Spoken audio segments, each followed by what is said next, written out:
My YouTube channel. ನಾವಿವತ್ತು ತೆಲಂಗಾಣದಲ್ಲಿರುವಂತಹ ಒಂದು ಐತಿಹಾಸಿಕವಾದ ದೇವಸ್ಥಾನಕ್ಕೆ ಬಂದಿದ್ವಿ. ಇದು ಮೇಡ್ಚಲ್ ಡಿಸ್ಟಿಕ್ ನಲ್ಲಿದೆ. ಇದರ ಹೆಸರು ಕೇಸರಗಿರಿ ಅಂತ. ಇದು ಮೊದಲನೇ ಹೆಸರು ಕೇಸರಗಿರಿ ಅಂತ. ಇದು ಇವಾಗ ಕರೆಯೋದಂತೂ ಕೇಸರಗುಟ್ಟ ಎಂದು ಕರೆಯುತ್ತಾರೆ. ಇದು ಐತಿಹಾಸಿಕ ಕಥೆ ಏನೆಂದರೆ, ಮೊದಲು ರಾಮ ಮತ್ತೆ ಹನುಮಂತನು ಲಂಕಾವನ್ನು ದಹನ ಮಾಡಿ ಬಂದ ಮೇಲೆ ಈ ಕ್ಷೇತ್ರಕ್ಕೆ ಬಂದು ರಾಮನಿಗೆ ಇಲ್ಲಿ ಲಿಂಗವನ್ನು ಸ್ಥಾಪಿಸಬೇಕೆಂದು ಇಚ್ಛಿಸುತ್ತಾನೆ. ಆಗ ಹನುಮಂತನಿಗೆ ರಾಮನು ಹೇಳ್ತಾನೆ, ನೀನು ವಾರಾಣಸಿಗೆ ಹೋಗಿ 101 ಶಿವಲಿಂಗಗಳನ್ನು ಸಂಜೆ ಅಷ್ಟೊತ್ತಲ್ಲಿಗೆ ತಗೊಂಡು ಬರಬೇಕಂತ ಆಜ್ಞಾಪನೆಯನ್ನು ಕೊಡ್ತಾನೆ. ಅಷ್ಟರೊಳಗೆ ಆಂಜನೇಯನು ಬರುವುದು ಲೇಟ್ ಆಗುತ್ತದೆ ಇಲ್ಲಿಗೆ. ಅಷ್ಟರೊಳಗೆ ಶಿವನು ಪ್ರತ್ಯಕ್ಷನಾಗಿ ರಾಮನಿಗೆ ಆತ್ಮಲಿಂಗವನ್ನು ಕೊಡ್ತಾನೆ. ಆಗ ಸ್ಥಾಪನೆಯನ್ನು ಇಲ್ಲಿ ರಾಮನು ಕೂಡ ಮಾಡ್ತಾನೆ. ಆಗ ಆಂಜನೇಯನು ಕೂಡ ಬರೋದು ಲೇಟ್ ಆಗಿ 101 ಶಿವಲಿಂಗಗಳನ್ನು ತಂತಾನೆ. ಆಗ ಶಿವಲಿಂಗ ಸ್ಥಾಪನೆ ಆಗಿರೋದನ್ನು ಕಂಡು ಆಂಜನೇಯನು ಕೂಡ ಸಿಟ್ಟಿಗೆದ್ದು ಇಲ್ಲಿ 101 ಶಿವಲಿಂಗಗಳನ್ನು ಈ ಕೇಸರಗುಟ್ಟದಲ್ಲಿ ಎಸೆದಿರುತ್ತಾನೆ ಎಂದು ಇತಿಹಾಸದಲ್ಲಿದೆ. ಬನ್ನಿ ಫ್ರೆಂಡ್ಸ್, ದೇವಸ್ಥಾನ ಹೇಗಿದೆ ಅಂತ ನಿಮಗೆ ತೋರಿಸ್ತೀವಿ. ಫ್ರೆಂಡ್ಸ್ ನೋಡಿ, ಈ ದೇವಸ್ಥಾನ ಹೇಗಿದೆ ಅಂತ ಹೊರಗಡೆಯಿಂದ ತೋರಿಸ್ತಿದ್ದೀನಿ. ದೇವಸ್ಥಾನದ ಒಳಗಡೆ ಯಾವ ಶಿವಲಿಂಗ ಇದೆ ಅಲ್ಲಿ ಮೊಬೈಲ್ ಅಲೌಡ್ ಇಲ್ಲ. ನಾವು ಹೊರಗಡೆಯಿಂದ ತೋರಿಸೋಕ್ಕೆ ಪ್ರಯತ್ನ ಪಡ್ತೀವಿ. ಫ್ರೆಂಡ್ಸ್, ಹಿಂಗೆ ಸಪೋರ್ಟ್ ಮಾಡ್ತಿದ್ರಿ. ನಮ್ಮ ಚಾನಲ್ನ ಸಬ್ಸ್ಕ್ರೈಬ್ ಮಾಡಿ, ಲೈಕ್ ಮಾಡಿ, ಶೇರ್ ಮಾಡಿ. ಫ್ರೆಂಡ್ಸ್, ದೇವಸ್ಥಾನ ಚೆನ್ನಾಗಿದೆ ನೋಡೋಕ್ಕೆ. ನೀವು ಒಂದ್ಸತಿ ವಿಸಿಟ್ ಮಾಡಿ. ಮತ್ತು ನಿಮಗೆ ಹೇಳಿದ್ದೆ, ಹನುಮಂತನನ್ನು ಕೂಡ ಇಲ್ಲಿ ಪ್ರತಿಷ್ಠಾಪನೆ ಮಾಡಿದ್ದಾರೆ ಅಂತ. ಯಾಕೆಂದರೆ ರಾಮನ ಭಕ್ತ ಹನುಮಂತ ಅದರ ಕಾರಣ ಇಲ್ಲಿ ಮೇನ್ ರೋಲ್ ಇರೋದು ಹನುಮಂತನ ದೇವಸ್ಥಾನವೂ ಇದೆ.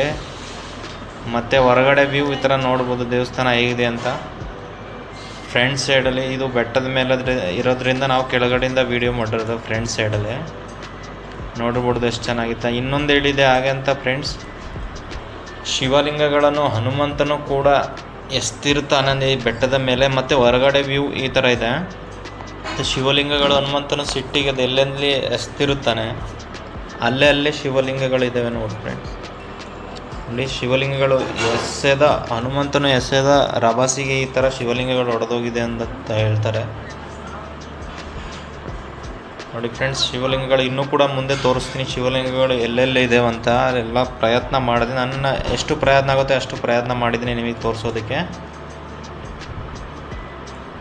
ನೋಡಿ ಫ್ರೆಂಡ್ಸ್, ಟೋಟಲ್ ಈ ಬೆಟ್ಟದ ಮೇಲೆ 101 ಶಿವಲಿಂಗಗಳನ್ನು ಇಲ್ಲಿ ಜನರು ಹೇಳ್ತಾರೆ. ಮತ್ತು ಶಿವನನ್ನು ಕೂಡ ಪ್ರತಿಷ್ಠಾಪನೆ ಮಾಡಿದ್ದಾರೆ ಇಲ್ಲಿ. ಶಿವನ ಮೇಲೆ ಈಗ ಆಂಜನೇಯನು ಕೂಡ ಇದ್ದಾನೆ ನೋಡಿ ಫ್ರೆಂಡ್ಸ್. ಶಿವನ ವಿಗ್ರಹ ಎಷ್ಟು ಚೆನ್ನಾಗಿದೆ ಅಂತ. ಆಮೇಲೆ ಈ ದೇವಸ್ಥಾನದಲ್ಲಿ ಇನ್ನೊಂದು ನಾಗರ ದೇವತೆಯ ದೇವಸ್ಥಾನವೂ ಕೂಡ ಇದೆ. ಈ ದೇವಸ್ಥಾನದ ಒಳಗಡೆ ಹುತ್ತನೂ ಕೂಡ ಮೂಡಿದೆ. ನೋಡ್ತಿರ್ಬೋದು, ನಿಮಗೆ ತೋರಿಸ್ತಿದ್ದೀನಿ. ಚೆನ್ನಾಗಿದೆ ನೋಡೋಕ್ಕೆ. ನಾಗರ ದೇವತೆ ದರ್ಶನ ತಗೊಳ್ಳಿ ಫ್ರೆಂಡ್. ನೋಡಿ ಫ್ರೆಂಡ್ಸ್, ಎಷ್ಟು ಚೆನ್ನಾಗಿದೆ ಅಂತ ದೇವಸ್ಥಾನ. ನೀವೊಂದ್ಸತಿ ವಿಸಿಟ್ ಮಾಡಿ. ಸಿಕಂದ್ರಾಬಾದಿಂದ 30 ಕಿಲೋಮೀಟರ್ ಅರೌಂಡಿಂಗಲ್ಲಿದೆ. ಮತ್ತು ಶಿವಲಿಂಗವನ್ನು ಕೂಡ ಪ್ರತಿಷ್ಠಾಪನೆ ಮಾಡಿರುವಂತಹ ಶಿವಲಿಂಗವನ್ನು ನೋಡ್ಕೊಳ್ಳಿ, ದರ್ಶನ ತಗೊಳ್ಳಿ ಫ್ರೆಂಡ್ಸ್. ನೋಡಿ ಹೇಗೆ ಪ್ರತಿಷ್ಠಾಪನೆ ಮಾಡಿದ್ದಾರೆ ಅಂತ. ಮತ್ತು ಇಲ್ಲಿ ಒಟ್ಟು 3 ದೇವಸ್ಥಾನವಿದೆ. ರಾಮನ ದೇವಸ್ಥಾನ, ಆಂಜನೇಯನ ದೇವಸ್ಥಾನ ಮತ್ತು ಶಿವಲಿಂಗದ ದೇವಸ್ಥಾನ ಮತ್ತು ನಾಗರ ದೇವತೆ ದೇವಸ್ಥಾನವೂ ಕೂಡ ಇದೆ ನೋಡಿ ಫ್ರೆಂಡ್ಸ್. ಇನ್ನೊಂದು ಸೈಡ್ ತೋರಿಸ್ತೀನಿ ಶಿವಲಿಂಗಗಳು ಎಲ್ಲೆಲ್ಲಿ ಬೆಟ್ಟದ ಮೇಲೆ ಇದೇವಂತ. ಎಲ್ಲ ಫುಲ್ಲು ಶಿವಲಿಂಗಗಳು ಆಂಜನೇಯನ ಸಿಟ್ಟಿಗೆದ್ದು ಎಸೆದ ರಭಸಕ್ಕೆ ಈ ಬೆಟ್ಟದ ಮೇಲೆ ಎಲ್ಲೆಲ್ಲಿ ನೋಡಿದರೂ ಅಲ್ಲಲ್ಲೇ ಶಿವಲಿಂಗಗಳು ಕೂಡ ಪ್ರತ್ಯಕ್ಷವಾಗ್ತವೆ ನೋಡಿ ಫ್ರೆಂಡ್ಸ್. ನಿಮಗೆ ನೋಡ್ತಿರ್ಬೋದು, ತೋರಿಸ್ತಾ ಇದ್ದೀನಿ. ಮತ್ತು ಇಲ್ಲಿ ಮಹಾಶಿವರಾತ್ರಿಯಲ್ಲಿ ಜಾತ್ರೆ ಮಹೋತ್ಸವ ನಡೀತದೆ. ಹೆಚ್ಚಿನ ಜನರು ಇಲ್ಲಿಗೆ ಬಂದು ದೇವರ ದರ್ಶನವನ್ನು ತಗೊಳ್ತಾರೆ. ನೀವು ಒಂದ್ಸತಿ ಬಂದು ಈ ದೇವಸ್ಥಾನದಲ್ಲಿ ಶಿವನ ಮತ್ತು ಆಂಜನೇಯನ ದರ್ಶನವನ್ನು ತೆಗೆದುಕೊಳ್ಳಿ ಫ್ರೆಂಡ್ಸ್. ನೋಡ್ತಾ ಇರ್ಬೋದು ಶಿವಲಿಂಗಗಳು ಎಲ್ಲೆಲ್ಲಿದ್ದಾವೆ ಅಂತ.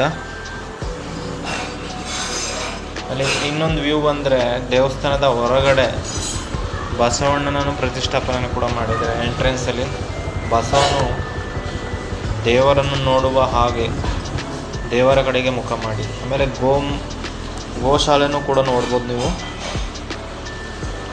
ಎಷ್ಟು ಚೆನ್ನಾಗಿದೆ ಅಂತ.